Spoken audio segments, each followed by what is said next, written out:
جواب ایک ہی رہے گا، اگر حق ہے تو حق ایک ہی رہتا ہے، باطل ہے جو رنگ بدلتا رہتا ہے۔ محمد وآل محمد صلوات۔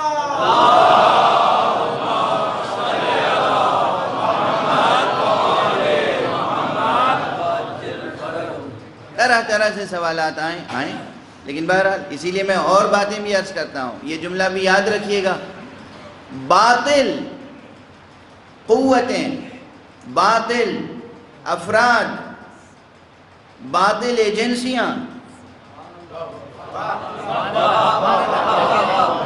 مسلسل تاریخ میں کچھ جھوٹ دہراتی رہتی ہیں۔ تو میں عرض کرتا ہوں، اگر جھوٹا اپنا جھوٹ دہرانے سے نہیں تھکتا تو سچے کو سچ بولنے سے بھی تھکنے کا حق نہیں ہے۔ سچ دہراتے رہیں، سچ دہراتے رہیں، حرف حق دہراتے رہیں، سچ دہراتے رہیں، حرف حق دہراتے رہیں، اور یاد رکھیں کہ جھوٹ ہے جو بے مزہ ہوتا ہے،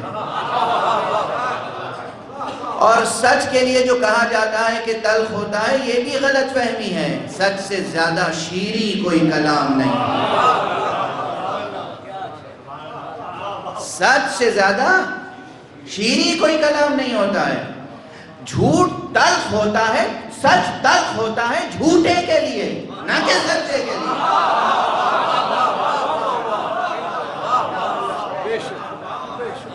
کہا جاتا ہے نا جھوٹ کڑوا ہوتا ہے، کس کے لیے کڑوا ہوتا ہے؟ سچ کڑوا ہوتا ہے، کس کے لیے کڑوا ہوتا ہے؟ سچے کے لیے یا جھوٹے کے لیے؟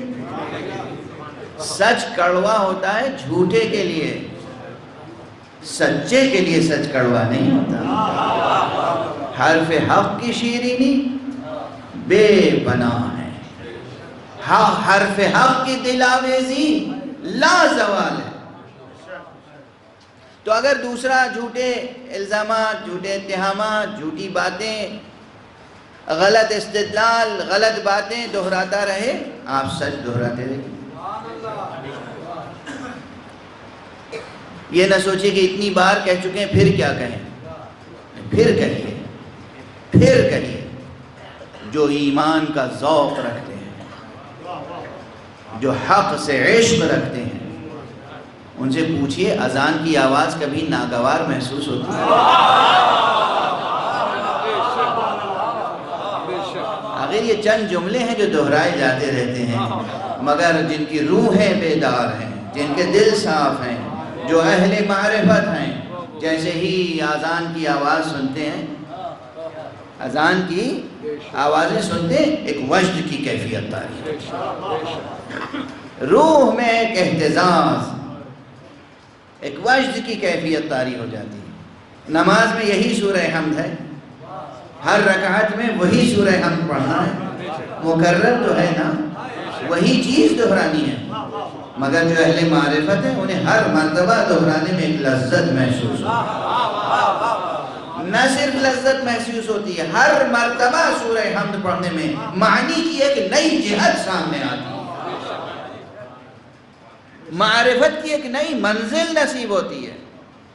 اس لیے حرف حق دہرانے میں کبھی تکلف نہیں کرنا چاہیے۔ تو بہرحال یہ تو درمیان میں ایک بات میں نے عرض کر دی۔